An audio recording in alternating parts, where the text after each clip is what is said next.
So welcome to this Avengers Age of Ultron special without spoilers, I think. Yep, We'll try our best, yeah. without spoilers. So I'm joined by Bradley, who writes about film occasionally and watches lots of film. So it's a bonus. Thanks for having me. Thank you for being on. So should we delve into it from the beginning-ish?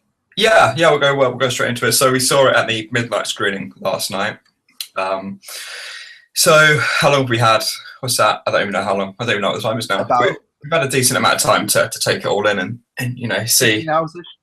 Yeah, that's enough time to have a think about it. So I think we'll start at the beginning. Obviously, it's a spoiler-free episode, so we won't go into too much detail. But We got the third act you can kind of talk about. You can talk about the first act because that's in all the trailers anyway. Yeah.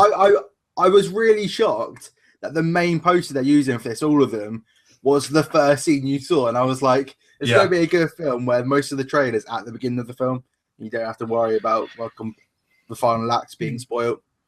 That's the one thing that did bother me quite a bit because in the last Avengers, quite a key moment was spoiled in a trailer where the Hulk saves Iron Man as he's falling from the sky. That's quite a big deal. And I felt like they kind of done something similar in this, whereby a lot of the big action pieces you see glimpses of in the trailer. And I didn't really feel that surprised by what we were seeing. So I was a little bit disappointed with that. But like you said, that the opening sequence is actually quite a big part of the trailer. And also, big up Dover Castle. What part was? Did you not recognise Dover Castle where they filmed in it? No. Okay. I was looking out for it, but it was 1 o'clock in the morning, so I wasn't really. I saw it straight away. This isn't really spoilery, but do you know the room that Iron Man goes into in the castle? Oh yeah. All of that was the great room in the middle of the castle. Do you know the big? Oh, I know. Yeah. Room in the castle. And then some people got some steps, and that's the steps to the top. I was like, that's pretty cool. That's where I'm from. But, didn't even notice that. So the set dress has done their job, didn't they? In case we didn't realise, we're both Dover boys, born and bred. So that's why we're kind of talking about something no one's ever heard of before. But that's the one thing I would say. My first impression was as soon as the credits started rolling, I thought, well, a lot of the big action pieces were actually in the trailer, which is a bit disappointing from Marvel because I think they don't need to show that much. They didn't need to be all this big reveal in the trailer because they've already got their fan base, they've got their audience. I don't think they needed that. But other than that, I first impressions were a fairly good time, I thought. Yeah, I loved it too. But I'm gonna start slagging it off. But I'm not slagging it off. It's an easy 4-star film before I start going into it. Yeah. The thing that gets me the most is that I think Joss Whedon was quoted as saying it was a 3.5-hour film or 3-hour film when it was first cut, and you notice that there's so many things like the Hulkbuster thing that isn't actually that long of a sequence. It looks awesome. Andy Serkis in the trailer, Andy Serkis was in it for about 10 minutes max. Yeah, if that. And I love Andy Serkis, but the biggest thing that confused me, I don't know if you remember, but during I think it's end of the first act, you see Thor go into a cave and go in some water, and when he just comes out with no explanation. Did you get why he went in there? Because just without going into detail about certain scenes like that. I do know what you mean. It did jump around quite a lot, and my biggest problem with the film is the pacing. Like, it's literally structured where action piece, character development, action piece, character development, to an extent where it felt like it didn't really have a flow to it. But there was no reason. There was no reason for Thor. I know why. I know why it's not explained, because Joss Whedon basically took that whole segment out, about 20 minutes. But they just leave 2 scenes in the beginning and the end of a whole sequence, which makes no sense. And I'm just sat there like, you could have just taken this out, but clearly they filmed in the UK in a bit that they filmed nothing else in, and they must have gone, oh, we need to justify all this money somehow. We'll stick like literally 2 minutes of story that literally has no meaning. I may be wrong if I watch it again. I may understand it, but it just made no sense. And there's quite a few bits like that. Like, again, it's not spoilery, but Andy Serkis, his character seems to just be, I don't know, just like it's kind of built in the trailer. Like the first trailer no one knew who Andy Serkis was playing in the film, and it wasn't a vital role at all. I don't think. No, there's the disappointing thing about that is when you hear Andy Serkis is in it, and it's not a secret because he's in the first trailer that you see. He's got a nice little close up, so you know it's Andy Serkis. It's right in your face, and you're right. He's in it for what, a scene or two, and then not in it anymore.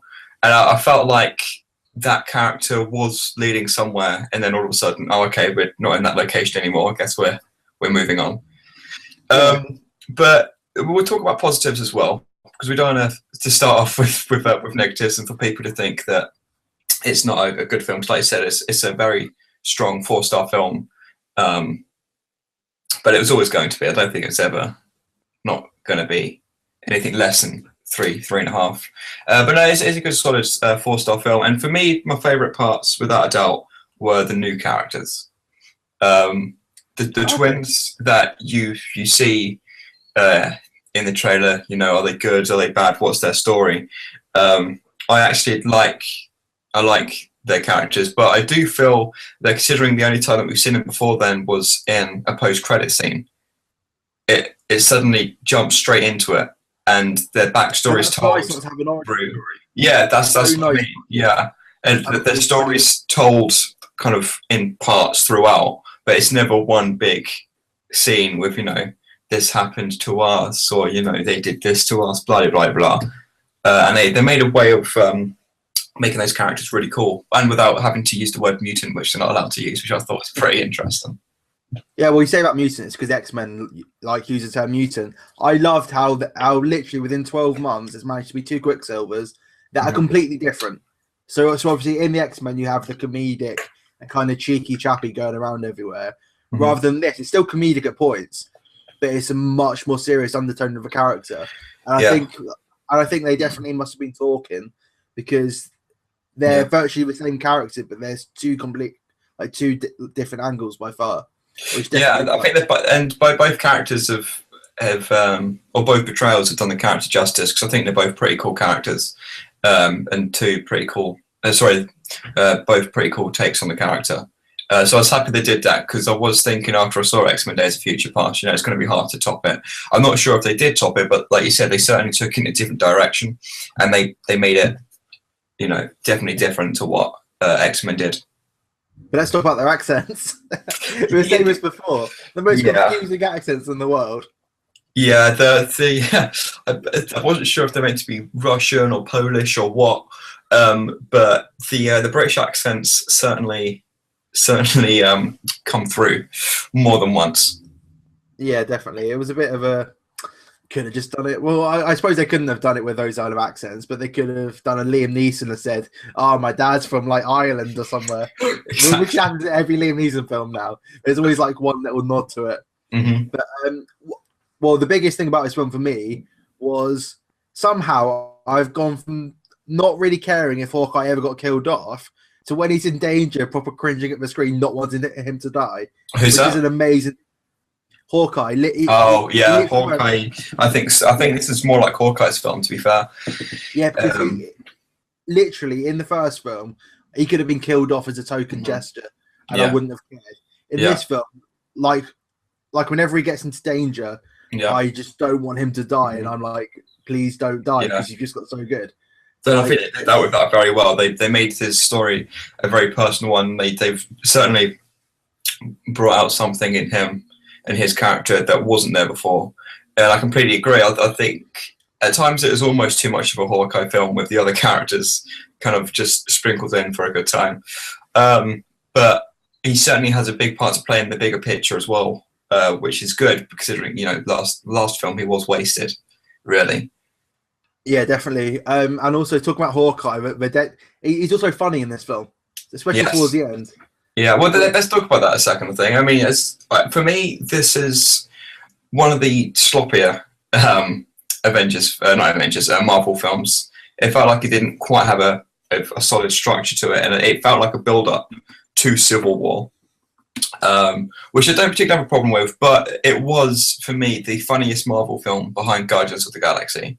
I haven't been in a cinema that's laughed that loud since Guardians of the Galaxy, and I certainly haven't been in one that's laughed that much in a Marvel film. Well, it was just so clever. Like, whoever thought to have them like have a drink together, which you see in the trailer. That whole sequence is hilarious. It builds. It manages to be relaxed, but builds so much character in that short period of time as well. During their bonding, and even throughout, like, there's great perils in the film. Again, I won't spoiler it, but like, there's so much humor even within the darkness. So should we go into Ultron? Because for a villain, he's a funny villain that isn't bad. Like, there's like I couldn't name one big villain from the Marvel universe, excluding Loki, because that's not really, it's more of an anti-hero. Yeah, I completely agree.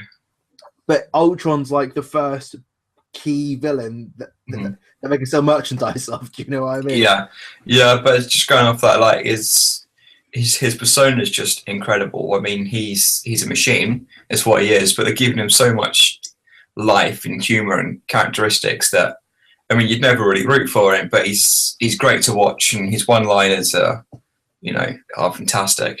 It's just happy in stitches. Well, it's literally like seeing two Robert Downey Jr.'s face off against each other. Like, it literally is who gets the quickest like line. So they'll be punch, punch, punch, and then they'll literally just like one-liner. And to put that in a film like that it worked so well when it could have failed massively. Definitely. And one thing that I was a little bit disappointed with, and I don't know if this is maybe fatigue now with the Marvel universe, but I never really felt like the characters were in peril or in danger. With the exception of, I think, Hawkeye, just because of the way they built him up, it almost felt like they were building him up to, to a big, finale. And we won't spoil anything about what happens to any characters, but I never really felt as though, and we're talking about the opening scene especially here, that it never felt like there's any danger. It almost felt like the Avengers are kicking so much ass now that why I do feel like they've missed an opportunity whereby obviously everyone's talking about why wasn't Iron Man there for the Thor thing, and Thor wasn't there for a Captain America scenario, and I felt like they've missed a chance to make a joke about that, especially in the opening sequence. I feel like they should make a joke about that and address it. Yeah, I totally agree, but the biggest gripe I have with the Avengers is that it does serious moves, as you'll see in this film. It's quite a dark film, especially towards the end. And then it completely untwines itself, because Iron Man 3 left with virtually Robert Downey Jr. hanging up his coat saying, "I'm chilled." No explanation of that. He's just Iron Man again. Literally, no mention it.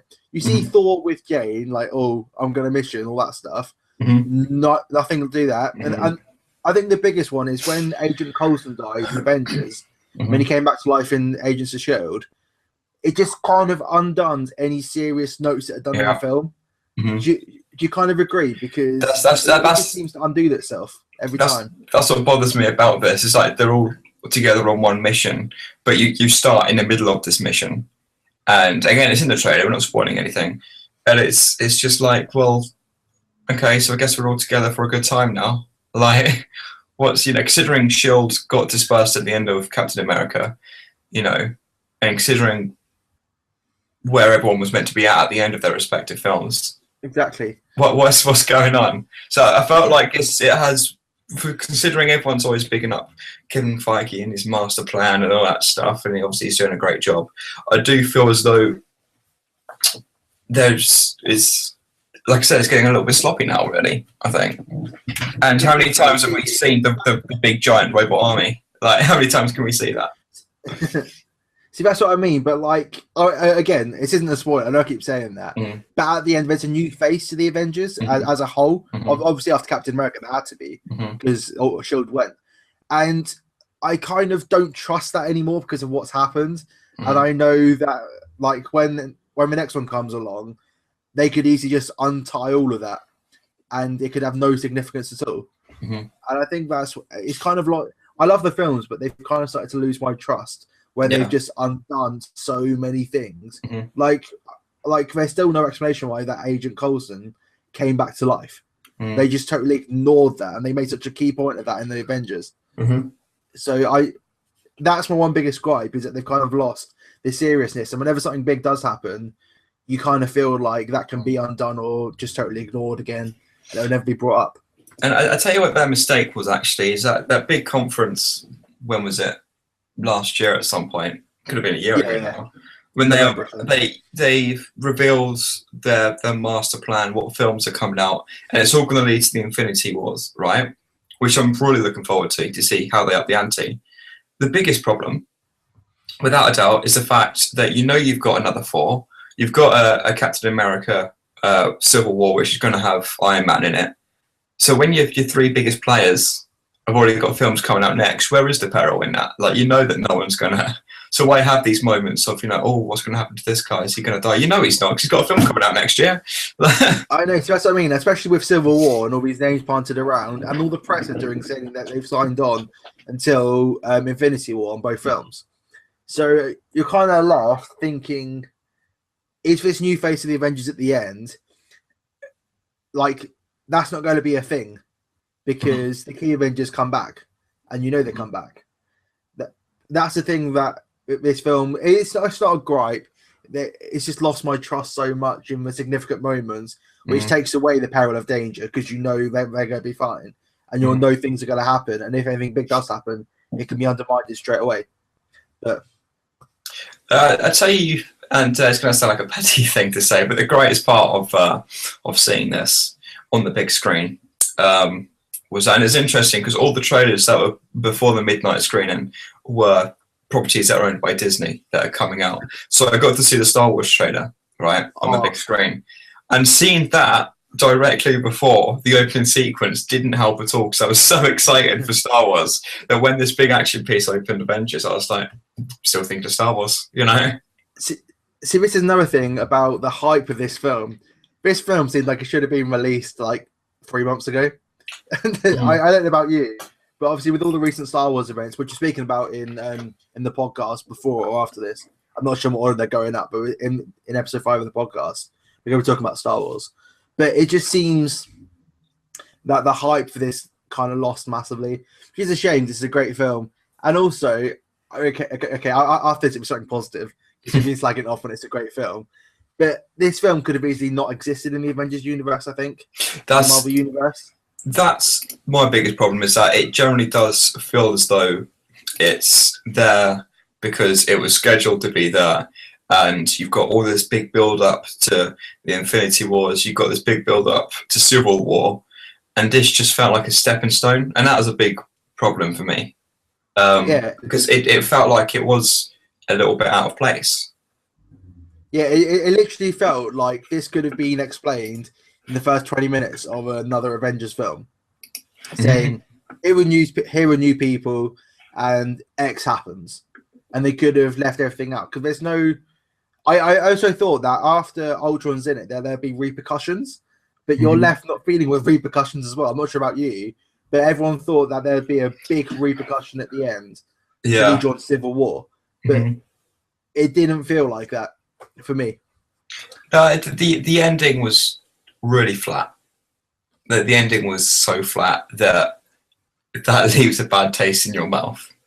And it isn't helped, I don't think, with 2 minutes into the credits, you've only got one post-credit scene. Be careful. Right? Be careful. No, I won't spoil the credit scene, don't worry. And there is only one, right? I don't stay to the very end because everyone's saying there isn't one. Yeah. I was one of the idiots that waited around. And you don't realise how many people work on this film until you sat in the cinema. Yeah, I know. Other people and the cleaner staring at you like, there's nothing there. You're just like, gotta prove you're wrong. But so many people this say, but like with the post credit scene, which everyone was saying that I was reading going into it, it's the best post credit scene. It's not at all. Not to spoil it. Haven't we already seen that in a previous mid credits? Yeah, it's not. Yeah. Well, if you've seen Guardians of the Galaxy, then this isn't a big, a big deal, this post-credit scene. But anyway, I just felt like that was a big, in your face saying we're building up to the Infinity Wars, and this film don't really have much for you, really. So yeah, wait around for 10 minutes and feel like a Pratt Wayne at the end. So, should we talk a bit about the future of the Marvel? Just like yes, like there's a lot to talk about, isn't there? Really, it was going so well, and it still is going well. But it seems to be like there's going to be a fuzzy patch now because Ant-Man comes out. How weird is that? Just like it should have. It's still Phase 2, even though Phase 2 finished with this film because of messed up time schedules and stuff. But Ant-Man seems like it's going to be out of place. Yeah, and then we go straight back into what virtually is the Avengers, because in Civil War there's Captain America, Scarlett Johansson, someone else that I won't say because I don't want to spoil anything. I leave out a few people that may not be there.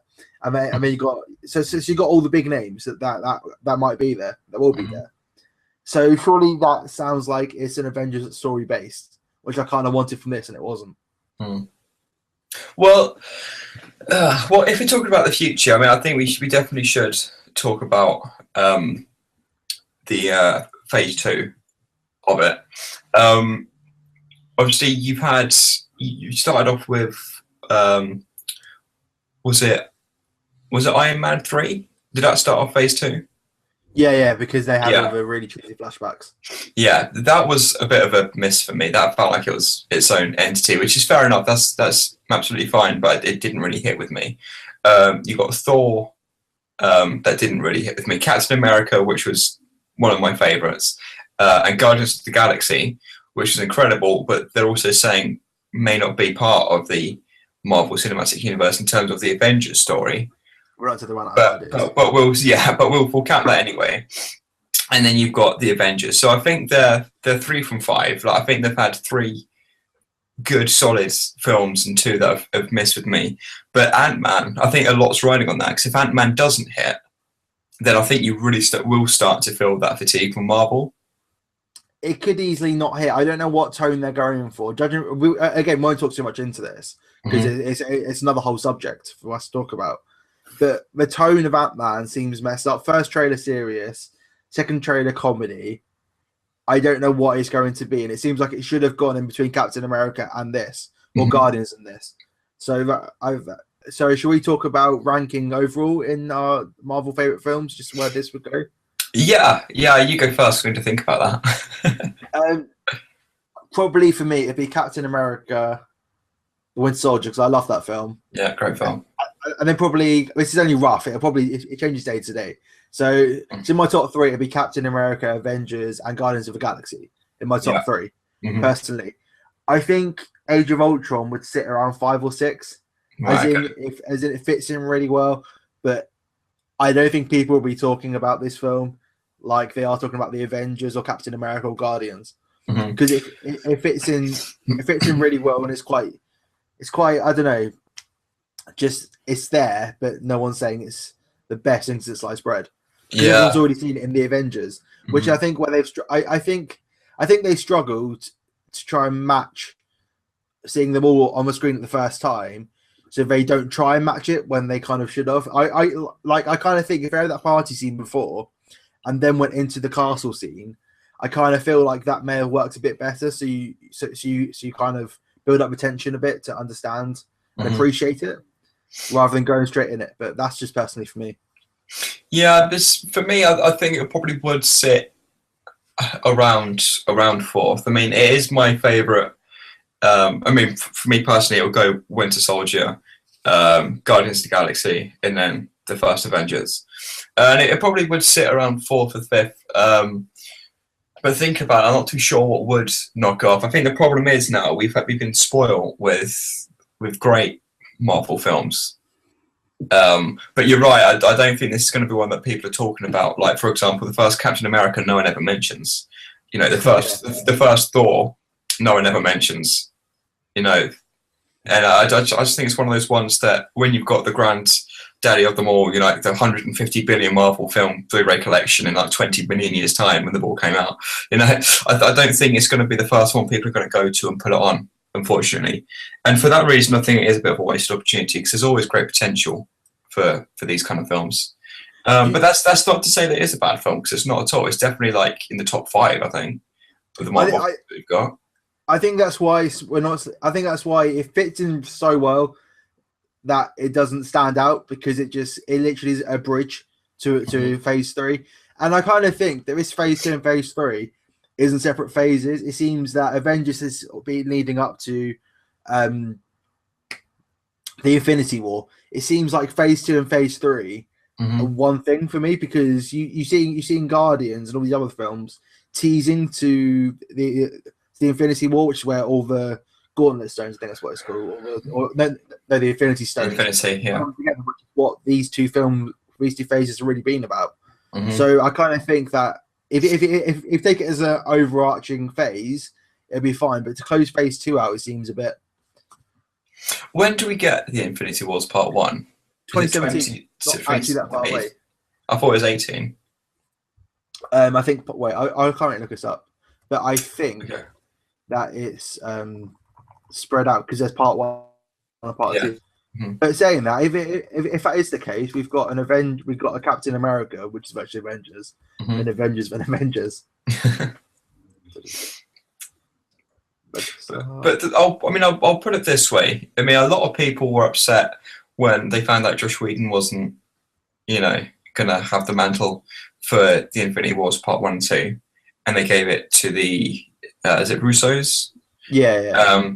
And a lot of people were upset with that. But I think once you see this, and it is hard to judge because I've only done one Marvel film, and obviously Josh has got 2, and he's done a great job with both. But I think if you watch this, there is a little bit in there that I think if the studio watched it, they'd think, okay, maybe it does need a bit of a change up, because it didn't really feel fresh. I think that was the biggest problem for me. And I'm not saying that's that's just Whedon's fault. I just feel like it's a little bit stale. I can't understand that, especially with you saying the robots before. They just seem token villains that just attack things now. And you don't really relate them to anything. So for the rest of the lineup, we've got Avengers came out May 2015, obviously. Well, not May, it's in America, it's May, which is also weird we get it early, but that's another topic. We're not complaining, are we? No, I'm not complaining at all. So Ant-Man's in July, which is very soon. I didn't realize it was July. Captain America Civil War / I'm calling it Avengers because it virtually is, May 2016. Doctor Strange, November 2016. Guardians of the Galaxy 2, 2017 May. Spider-Man, July 2017. Thor, November 2017. And then Avengers Infinity War Part 1, May 2018, and then 2019. There's more after that, obviously. But you can so, I mean, we've got 3 years worth of Marvel films between now and the next Avengers. And it'll be really interesting to see where they go. But to be honest, as we've said, this felt like a bridge leading up to the Infinity Wars that, in a strange way, I almost hope they don't change too much leading up to that now. Because it seems like it's on a path. Yeah, it felt like it was the prologue to what was going to happen. But it'll be very interesting to see what they do with that, I think. Yeah, definitely. And it also seems to be more safe bets between now and then. This phase has been a bit, will it work or won't work? Bearing in mind that we've got Ant-Man, which could be a flop. Civil War, which is going to be successful no matter what it does. Doctor Strange, which has a good backbone behind it. Guardians of the Galaxy 2, Spider-Man, and then Thor, and then Avengers. It just seems like this phase is going to be a lot more solid from what seems to be from the start. But I think they've also got a chance now, between now and the Avengers, to start. Avengers, Infinity Wars. I think they've got a chance to start building up the universe outside of the current Avengers. Like we're getting a Doctor Strange and Ant-Man, a Guardians of the Galaxy, so they can start building up now and start preparing for after the Infinity Wars. But what scares me is that we're gonna maybe get a little bit too off track of the path that we're on at the minute. Well, it seems after, if anything, it's going to be a bit iffy. Bear in mind, we've got Captain Marvel, Black Panther, and the Inhumans all coming out in a row, but with Avengers Infinity War Part 2 in between. Those 3 films, no one really has any idea what properties they are. And the only way those 3 films could succeed, in my opinion, is if Avengers Part 1 is about them. Because it just seems crazy that they're releasing 3 films back to back, excluding Avengers, no one has no idea about. But I think that's the best time to do it, because if no one likes them, then they can just say, okay, this isn't actually part of the universe, so we know to change this, or we know not to go forward with this. I think it makes sense actually to have those in between, especially if you're waiting for your fill of Marvel action, Avengers action. But yeah. So overall closing thoughts on Avengers and the future. It's a solid effort again by Marvel. By no means as bad as what it may be coming across as from us. But obviously, we're just saying this because the level, like the standard, is now here, and I think Avengers: Age of Ultron is maybe about this level. So we're always pushing for that. Well, this isn't the first Avengers. This isn't Civil War. Not Civil War. Sorry, I haven't seen it yet. This isn't the Winter Soldier. But no, it's a solid film. A good, I'd say, 3.8 out of 5, just to be a bit picky. But again, it's got me excited for the future. And it was a good time at the cinema, which is really what you expect from Marvel. Yeah, I'm saying for me it'd be a 4 out of 5 or 8 out of 10 easily. This film, it's more of what people want, which is turning into a bit of a bad thing because Marvel always trying to do something different, and it seems to be that they've just started to repeat themselves slightly. So as long as they get out of that habit of just repeating themselves and doing what they know people will accept as a good film, I think it'll be great. Which they seem to be doing after. From about 2018, which is quite a long way. But it'd be more risk taking from then. The next 3 years seem to be safe periods for them. It's going to be interesting, but again, it's a good ride for a film. And also, people have said go and see it for a second time. So I'm sure our thoughts will change after seeing it for a second time, and not having to worry about the story and enjoy it a lot more. So, well, if that's the case, we can always delete this video, can't we? So check us out on Facebook, The Angry Microwave. If you search it everywhere on Twitter, Facebook, Google, you'll find us. You're on Twitter? Yeah? I am. I'm at... what am I? I'm at Bradley J. Evans or Bradley_J_Evans or something like that. It'll be written somewhere on the screen. Yeah. And I'm at Moorin, CMOORIN, which will be written there, but I don't want to say it's there because I'm going to have to end up writing it in. So it could be anywhere on the screen, wherever is easiest. So thanks, and to the future of Marvel. May Disney earn many more billions. Oh, they will. Yeah, they will. Bye. Star Wars.